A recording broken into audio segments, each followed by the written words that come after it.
just a couple quick updates.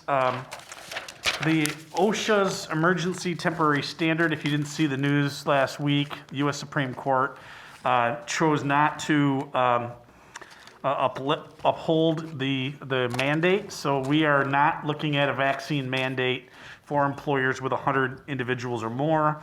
And MIOSHA is likely not to pursue this own rule for the workplace. Rusty, have you heard anything new or different?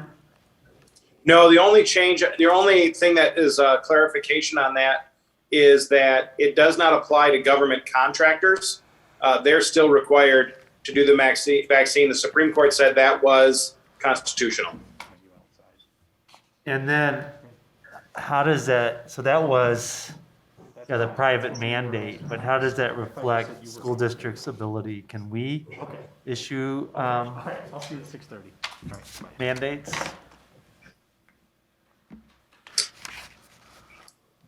That's a good question. I don't know the answer to that question.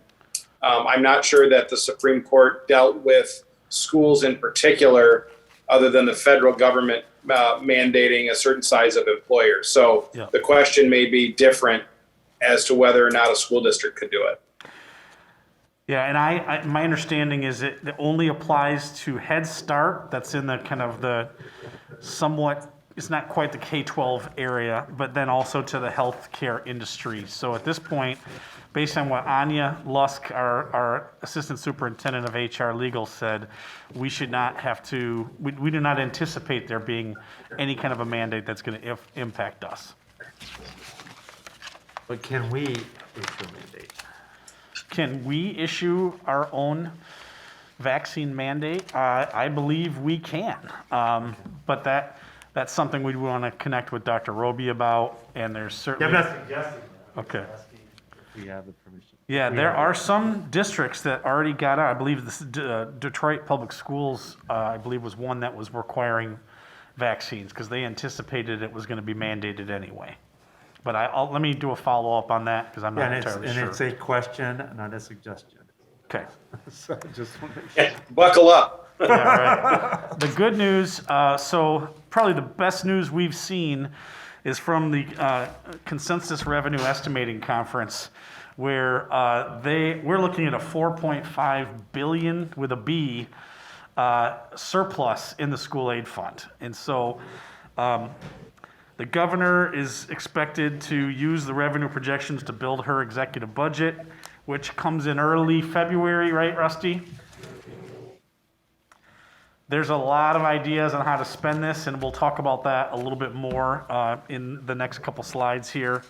Let me just clarify. So there's 4 point, that's not the way I read it, but it sounds better. There's $4.5 billion more Than what Than they we thought were they were gonna projecting. That's correct. So I don't know what Chris's slide says, John. It may be that the total surplus is that much more. What they just announced in the revenue estimating conference was that it was like 5.2, and there's a 5.8. split there. But yeah, there's a split between school aid and general fund. That's there. Yeah, I'm so- just looking. No, and I'm looking at a slide here, and I've seen it a couple different ways, but between the Right. general fund and the school aid fund, the state is expected to take in 5.8 billion more than previously projected, which that previous projection had already planned for growth. So this is good news. The budget advocacy around 4.5 billion. This is something that the education advocates of West Michigan have put together. And so they're looking at covering unfunded special education costs of somewhere between $600 and $700 million. You might recall the Michigan School Finance Research Collaborative. Remember that study that they did on equity and funding that showed a multiplier effect of need anywhere from a times 3 or a times 4 for English learners and special ed students. And so that $600 to $700 million would come out of this 4.5 billion surplus for the school aid fund and go toward unfunded special ed costs.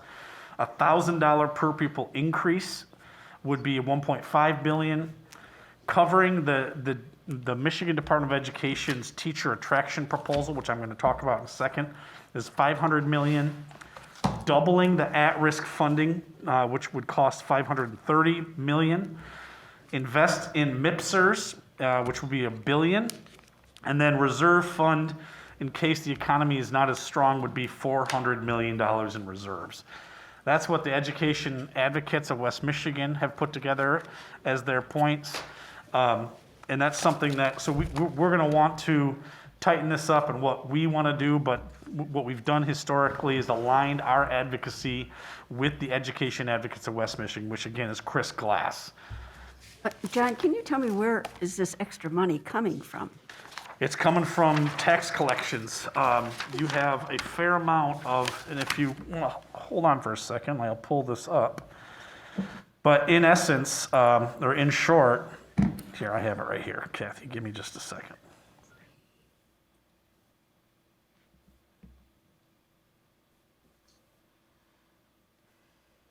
So when we say 4.5 or somewhere around there billion surplus in education budget, that's just for education, that's Just not for the school aid fund, that's Okay. correct. At least that's how it was presented here from Chris.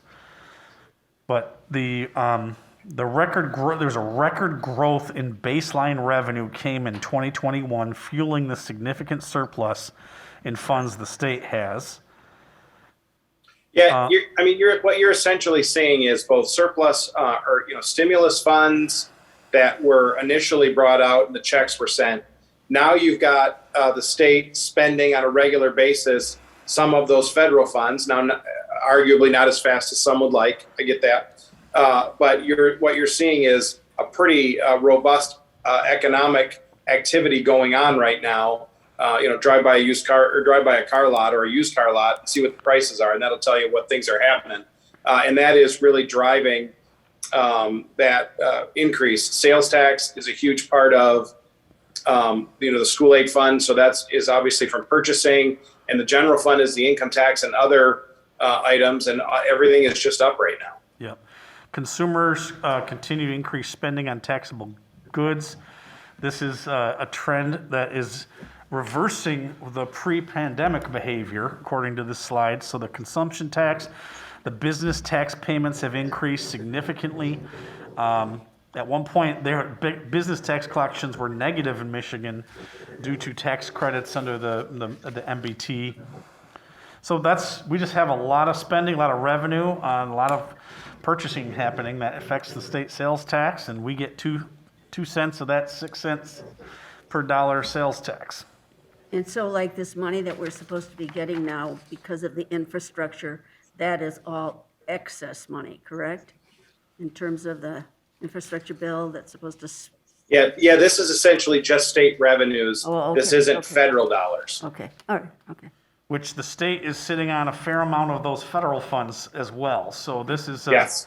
a good problem to have, but it's also, as you'll see when we talk about kind of our legislative priorities for Washington DC, we need Congress to give us relief. We need a longer runway. Like, we're having a hard time spending this all within 3 years, and that's just the ESSER funds. You throw on top of that some of the per pupil here coming from the state, that's above and beyond what the 120 million we receive from ESSER. So the challenge is that how do you spend that much money efficiently and effectively in that period of time, knowing you also don't have enough talent in the workforce to hire at this point? It's a really unique challenge. Well, and that's to offset learning losses and then it seems like we can't fix the learning loss in a short period of time, that it's gonna take multiple Yeah, years it's a long to fix the time, learning long loss. time.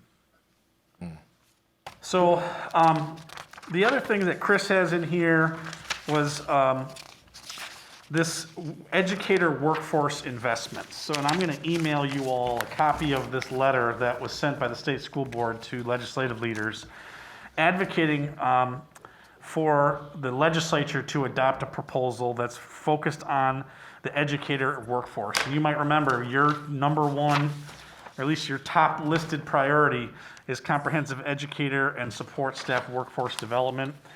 They're proposing, they're demonstrating in Michigan that Michigan has had one of the fastest reductions in individuals enrolling in K-12 or enrolling in colleges of education. Our K-12 enrollment dropped by 9%, teacher prep enrollment dropped by 56%, and teacher prep completers dropped by 59%.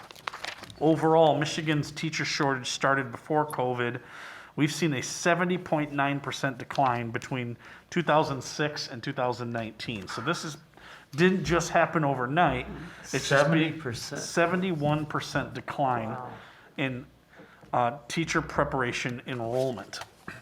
And then Michigan leads the state in the nation for teacher preparation decline from 2006 to 2019. We are dead last with the 71% decline over that period of time. New Mexico comes in at negative 68%, and then it kind of drops off from there. So what they're proposing is that $500 million be invested on multiple things, including scholarships for high school seniors who aspire to careers in teaching, tuition reimbursement and a teacher internship stipend for current college students. So we have a lot of student teachers that don't get paid.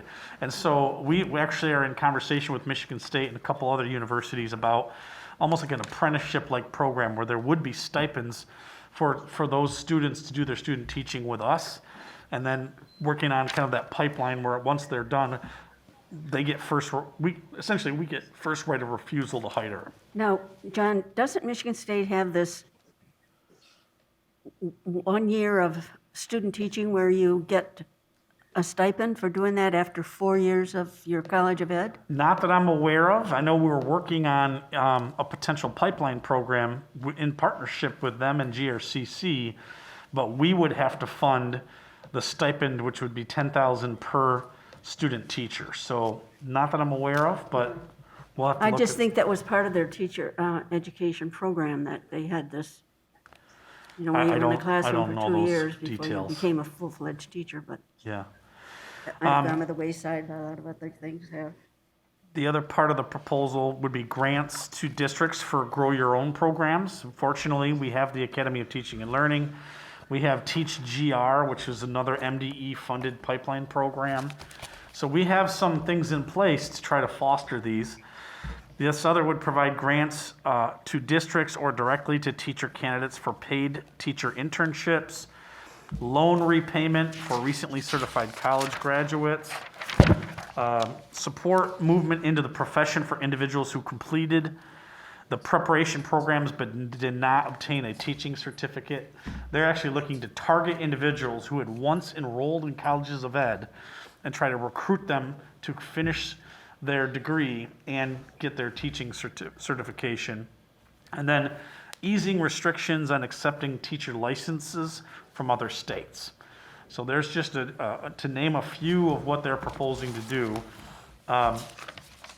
Maybe this is recorded, and we may need to pay people more. Correct. Yeah, so. What a fabulous idea.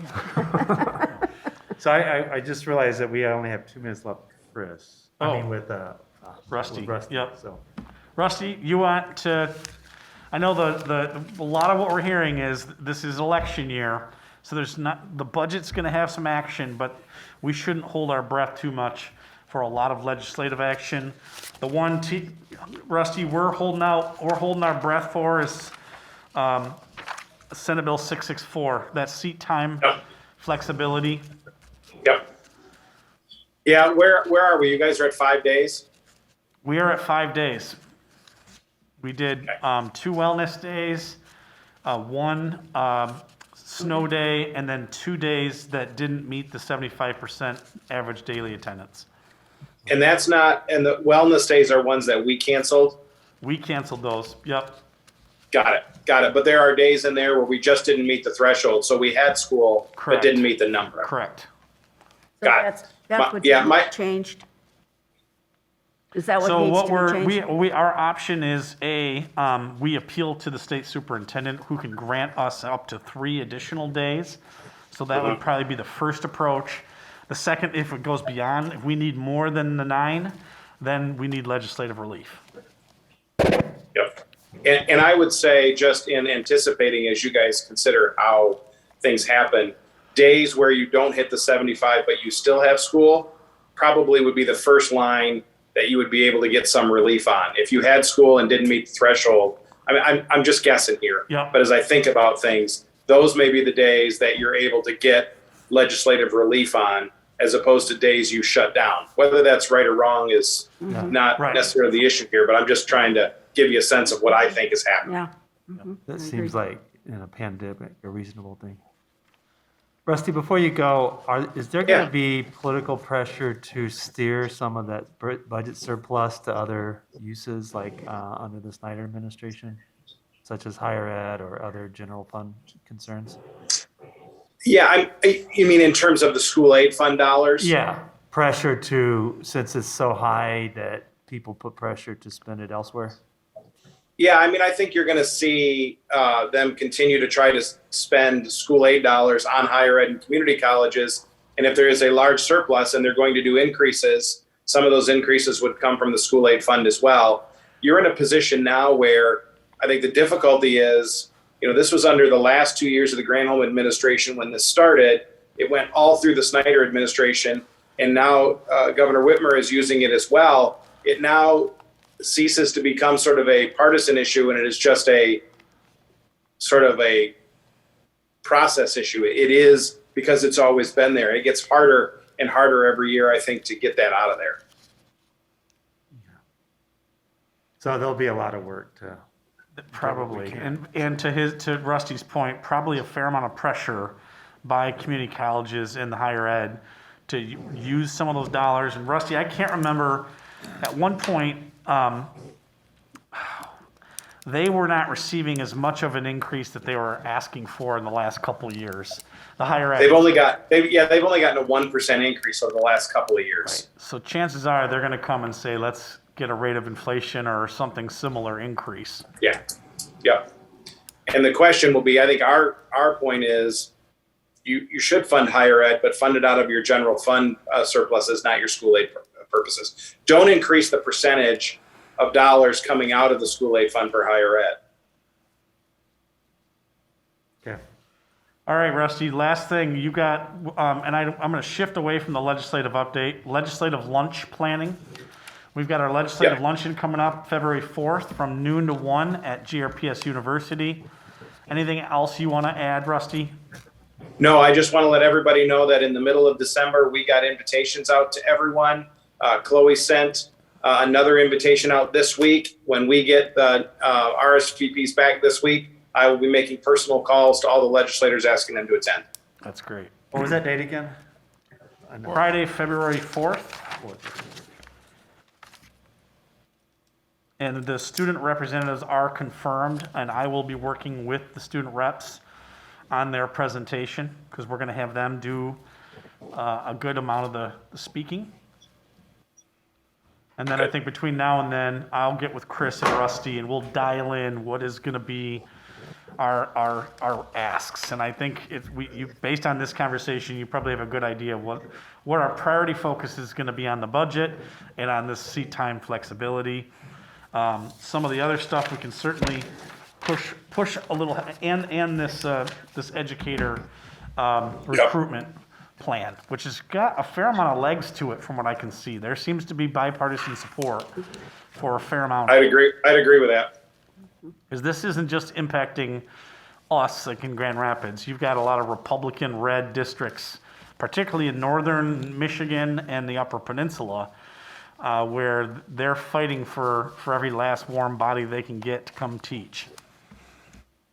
Right. I also do want to say, too, that, we did have a victory recently, and that being the bill that the governor signed that we supported in regards to allowing folks in the building to be able to be in classrooms in sort of a triage scenario. And I know that there was many groups pushing against the governor not to sign it. We obviously were supportive, and she did sign it. So I do think it's important to just sort of note we did have a legislative victory. So. And in many ways, that law, that legislation kind of codified what was pretty common practice, not necessarily in our buildings, But other districts where they're scrambling when a teacher doesn't show up or a sub they're not filling the sub, the school's got to get creative in combining classes, do it in the auditorium. And so I think what it does is it gives it a little more flexibility. I know that we just talked about it today with executive cabinet, where we're looking to have a process for GRPS for if we were to utilize this law, what is a more methodical process for how we would select individuals. You have some youth advocates who've been with these kids for years, have built the relationships. Some of those individuals may be in unique positions to step in and substitute teach, but then we have to make sure that they're getting compensated at that level, because it's going to be high. The law is very clear that they have to get paid at the substitute teacher rate, not at their hourly rate. Well, I'm fine with this, except for the fact that, are we really going to call this teaching if we have just anybody in the building? I mean, teaching sort of implies lesson plans and. That's why we, GRPS, are looking at it from a process standpoint, whether we are going to even utilize it or not. But it's one of those, just like with subs, you've got to make sure you have a process in place for onboarding them so that there's some degree of training and expectations are clear, lesson plans are provided. So this is not something we would normally support in a normal year. This is something that is in triage mode, and it essentially is codifying some things that were already just kind of happening, because you just got to make things happen. Now that is not GRPS. Yeah, it's important to note too that it expires in June. This is not ongoing. Okay. This is just this year. Anything else, Rusty? Because you got to go. That's it. Just, John, your comment was exactly right with redistricting and lots of people running against each other and incumbents beyond the budget and spending. I don't know that you're going to see a lot of huge policy initiatives take place this year. Thanks, Rusty. Thanks, guys. Bye-bye. Yeah. Would that include the legislation around getting more teachers? That's the part that I want to find out how much of this is going to be done through legislation, through executive power of the state superintendent, or appropriations, because I think it's going to be a combination of things. But right now, this is fair amount would be done through the budget appropriations process, which is probably a good thing, because as Rusty was saying, from a policy standpoint, we're not sure we're going to see a whole lot, but I'm sure there's going to be some legislative changes required in order to implement some of this. And other than that, we have our Advocacy Institute this weekend. I believe what the primary issue is going to be flexibility with ESSER funds and having a longer timeline. I will have some packets, just like we've done in the past. I'll have talking points prepared. We will have that meeting before we go to any offices or virtual meetings with the senators. We'll have 2 to 3 key talking points for all the board members at the conference. So I'll tee this up and make it nice and easy. Is that in person or? So that's what I'm still trying to figure out. I have tentatively scheduled us to be with Congressman Meyer and Congressman Hoekstra's education staff people. So the part that's a little frustrating is Congress is not in session. The Congress people are not even going to be in DC, so we weren't going to be able to see Representative Meyer or Representative Hoekstra. We do have a meeting with the U.S. Department of Education that MASB had helped to arrange for. I'm still been trying to get a hold of Roberto Rodriguez, because he's now, I believe, back with the Department of Education, so it'd be kind of nice if we could see him while we're out there, but I've struck out in multiple ways, so we're still. So there is a GRPS contingent going physically to DC. Oh, yeah. And who is that? We just said. Myself and Matthias. Catherine just ditched us. Myself and Matthias on the board, and staff is Ron, John, Ledrian, and Anya. So we got a big contingent. We're, I think, one of the few that's still standing. Well, I'm doing it. I signed up for the virtual, so anything that I can do virtually, I will be there. I already signed up for the one that Jen sent me something about, the senators on, Yeah, it's a virtual breakfast on Tuesday. And that's all I have for today. Any questions? Comment? Any, general feedback on the MDE proposal? I don't think there's anything in there we'd be objecting to. If anything, it seems to be very aligned with your legislative platform. So I'm prepared to work with Rusty and Chris to kind of add our advocacy to the behind of that. Beyond that, we're going to continue to push for this Senate Bill 664. Not holding our breath on that, though. That Chris was kind of making, the House leadership has just not shown any interest in moving that legislation, which is why it's good that we have those extra 3 days that we can appeal to Superintendent Rice for. do you think that any of the changes that are happening in terms of redistricting might be helpful in any way as far as? Well, there is some speculation that the state Senate has the potential to flip for the first time in a long time. So that it's been over 30 years the Republicans have maintained control of the state Senate. And while the House of Representatives is going to remain very competitive, a lot of the political consultants are saying the Michigan Senate has potential to change hands. That said, this is an off year. This is an even year. We're Republicans typically do better in an off year. So we'll see how that plays out. We are looking at 2 Senate seats that split Grand Rapids, but also go out into the surrounding suburbs. We have 4, kind of 5 House seats that kind of mostly do the same. Quite a few do go outside of the city. So that's good for us in the sense that we're going to increase the number of representatives who GRPS is included in their district. So I feel pretty good about that, but it is going to be, there's a lot of primary races that are going to put a lot of friends in the same district together, including right here, Christian Grant and Robert S. are both in the same state house seat. So to what extent we can spend the money that the state has now on things that last seems to be, the best strategy, because I think especially we if we should buy can. new desks myself, but I'm just a voice calling in the wilderness, but our schools need better desks. And you need to go to some of these schools and see some of the desks that these kids have to work on.